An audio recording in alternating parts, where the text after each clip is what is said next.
A black man in Louisiana got a patent for a flying machine before the Wright brothers did. His name was Charles Frederick Page. He was born into slavery, taught himself to read when it was literally illegal, and by 1906, he held a patent for an airship. The Wright brothers got their patent 6 weeks after he did. So, why don't you know his name? Because what happened next is going to make you furious. Charles Page was born around 1864 in Louisiana during slavery, and teaching enslaved people to read was illegal, punishable by beating, mutilation, or death. But Page taught himself anyway, in secret, risking his life just to learn his ABCs. After emancipation, he settled in Pineville, married Ida Kelso in 1880, and had 13 children. He worked as a timber contractor, dug coal, made charcoal, farmed. He did whatever he had to do to survive, but he was obsessed with flight. His daughter said it started in the 1890s when he watched a mosquito hawk, which is another name for a dragonfly. He sat there in the Louisiana heat, watching how it moved through the air, studying every twist and turn, and he thought to himself, if that tiny insect can fly, why can't I? So he started building. Between 1899 and 1903, Page designed and constructed an airship in a barn behind his house, and it wasn't anything like what the Wright brothers were working on. While they were focused on heavier-than-air flight with wings and engines, Page went a completely different direction. He built an airship with 2 balloons instead of 1, and the dual balloon system let him control altitude by adjusting the gas inside each balloon independently. That was innovative for the time. The airship had a hull shaped like a sailboat with a rudder for steering and a gas-powered propeller for propulsion, lighter than air, floating like a balloon but with real control over direction and speed. On April 24, 1903, Page filed a patent application for his airship. The Wright brothers filed theirs in March 1903, about a month earlier, and both patents took around 3 years to process, which was normal back then. Page received his patent on April 10, 1906, while the Wright brothers got theirs on May 22, 1906. That's 6 weeks later. On paper, Charles Frederick Page holds the first approved patent for a flying machine in American aviation history. A black man who was born a slave, who taught himself to read, who built an airship in a barn, got the first aviation patent in America. But Page didn't just want a patent, he wanted to prove his invention worked. In 1904, there was a massive event called the Louisiana Purchase Exposition in St. Louis, basically a World's Fair with exhibits from all over, and they were hosting a competition for flying machines with a prize of $100,000.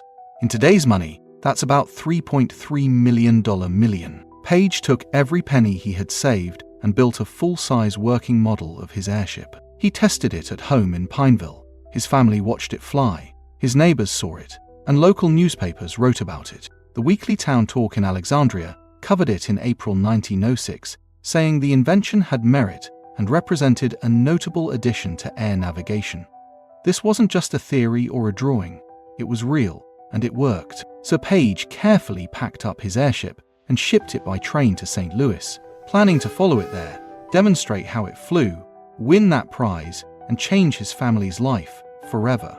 The airship never made it to St. Louis. It vanished. Just gone, no explanation, no record, no apology. The train arrived, but his airship didn't. There's no official report about what happened to it, no investigation, no railroad company taking responsibility. It just disappeared.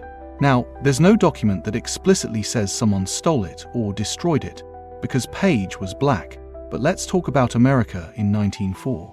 This was the height of Jim Crow, and black people who became too successful, who made white people look bad, didn't just lose their businesses, they lost their lives.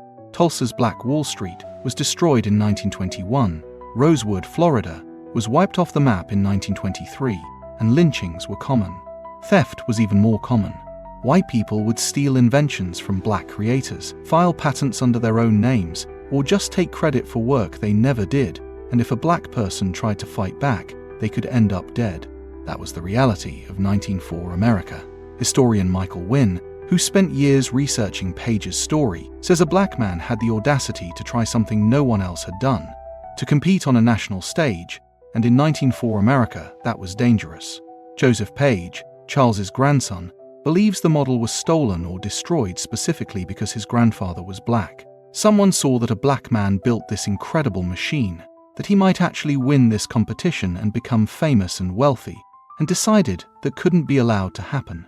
A groundbreaking invention that newspapers wrote about, that people saw fly, just disappears on its way to a major competition.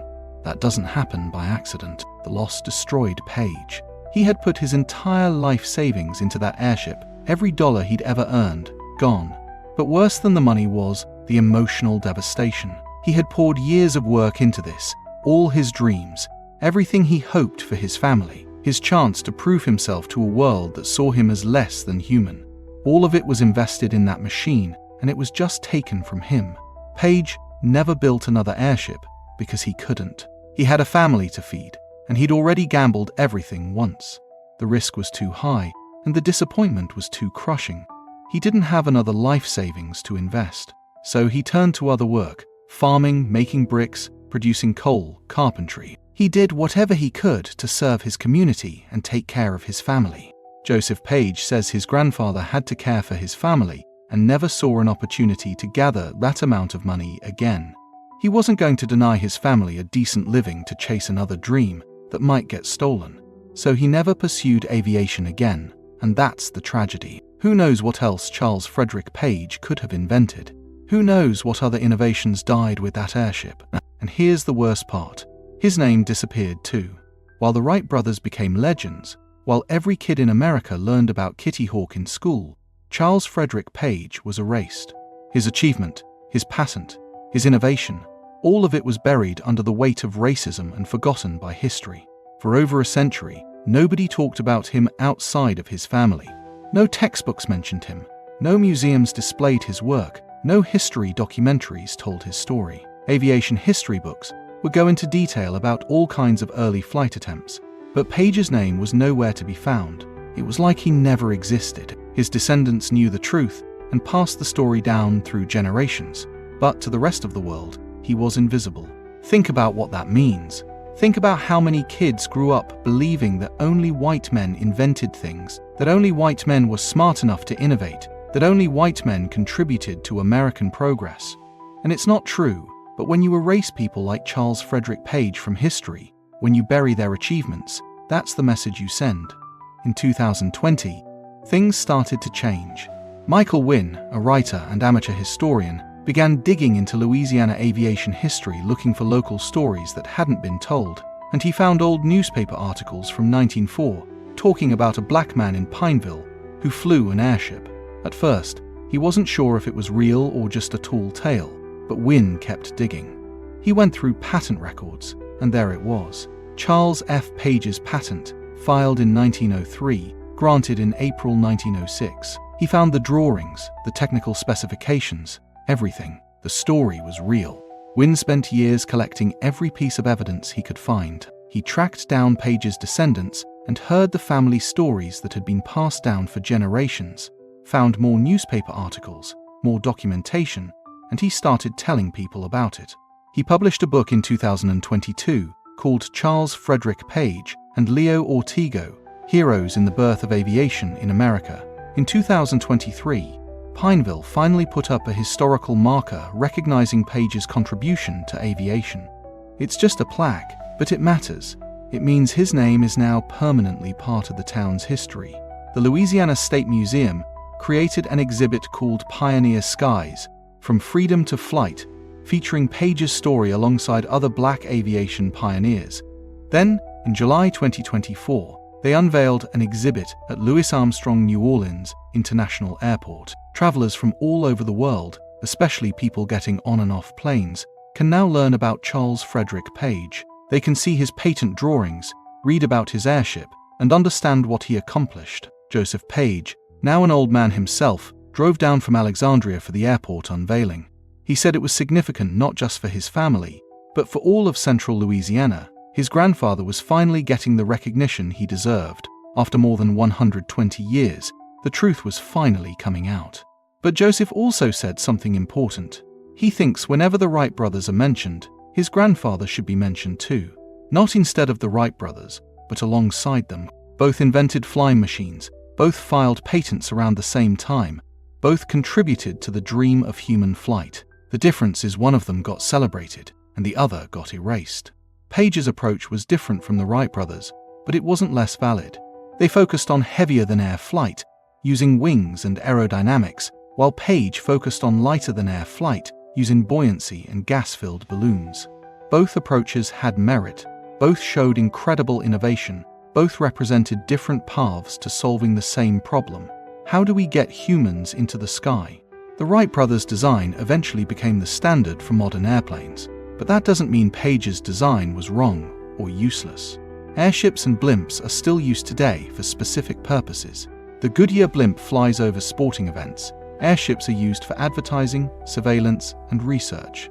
Page's dual balloon system was innovative for its time and showed a level of engineering knowledge that's impressive even by today's standards. And let's be clear about something else. Page did all of this with way less resources than the Wright brothers had. The Wright brothers owned a bicycle shop. They had money, equipment, tools, a workshop. They had time to experiment and fail and try again. Page was a former slave working in Louisiana during Jim Crow. He had to teach himself to read and write, had to build everything with his own hands while also working to survive. The fact that he accomplished anything at all is amazing. The fact that he built a working airship and got a patent before the Wright brothers did is absolutely incredible. Charles Frederick Page's story isn't just about one man. It's about how many other black inventors, scientists, and creators we've lost to history because racism decided their achievements didn't matter. How many patents were stolen? How many inventions were destroyed? How many brilliant minds were silenced because the color of their skin was seen as a threat? We know about Garrett Morgan, who invented the traffic light and the gas mask. We know about Lewis Latimer, who improved the light bulb and worked with Thomas Edison. We know about George Washington Carver and his work with peanuts. But how many don't we know about? How many Charles Frederick Pages are out there? Their stories lost forever because nobody thought to write them down or preserve them. This erasure wasn't an accident. It was deliberate. It was part of a system designed to make black people believe they weren't capable of innovation, weren't smart enough to invent things, weren't important enough to be remembered. And it worked for a long time. But stories like Page's prove that it was all a lie. Page filed his patent at the same time as the Wright brothers. He received his patent before them. He built a completely different type of flying machine that solved the problem of flight from a unique angle. He tested it, and it flew. And yet for 120 years, almost nobody knew his name. That's not an accident. That's not an oversight. That's systemic racism working exactly as it was designed to work. But that's changing now. The historical marker in Pineville, the museum exhibits, the airport display. These are all steps in the right direction. More people are learning about Charles Frederick Page. More researchers are digging into black history and finding stories that were buried. More descendants of forgotten inventors are speaking up and demanding recognition for their ancestors. It shouldn't have taken this long. When teachers talk about the Wright brothers and the birth of aviation, Charles Frederick Page's name should be right there with them. Not as a footnote, not as a did-you-know fact that gets mentioned in February during Black History Month and forgotten the rest of the year, but as a real pioneer who contributed to human flight. Charles Frederick Page died on November 18, 1937, at his son's home in Alexandria, Louisiana. He was buried in the family crypt at Lincoln Memorial Cemetery. For decades, his story was known only to his descendants, but now, finally, it's starting to reach the world. His airship is gone, his chance at fame and fortune was stolen, but his patent still exists. Proof that a black man who was born into slavery, who taught himself to read, who watched dragonflies and dreamed of the impossible, built a flying machine that worked, and his name deserves to be remembered. Subscribe for more untold stories from Black history.